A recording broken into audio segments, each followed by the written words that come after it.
Sylvia Sanchez pinagupit ang hair para sa new work as security guard. Talagang ganap ng batikang aktres na si Sylvia Sanchez ang kanyang role sa senior high dahil nagpagupit pa siya ng kanyang buhok. Sa kabila nito, bumagay naman ito kay Sylvia dahil ginagampanan niya ang papel ng isang security guard. Ang ginagampanan niya ngayong papel ay naiiba sa kanyang nakasanayan na sa mundo ng showbiz.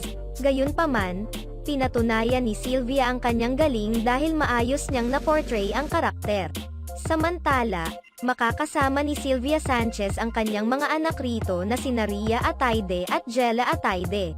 Kasama rin nila sa nasabing serye ang aktres na si Andrea Brillantes at iba pang mga young actress. Sa kabilang banda, mainit pa ring pinag-uusapan ngayon sa social media ang naging pahayag ni Sylvia Sanchez patungkol sa ganda ng aktres na si Andrea Brillantes. Base sa naging pahayag ni Sylvia, sinasabi niyang mas maganda at magaling si Andrea Brillantes sa mga kasabayan nitong mga actress lalong-lalo na kay Francine Diaz. Agad itong umani ng reaksyon mula sa mga fans ng aktres na si Francine Diaz dahil hindi umano maganda na kinukumpara ang dalawang artista at tila ba ipinapalabas na magkaribal sila.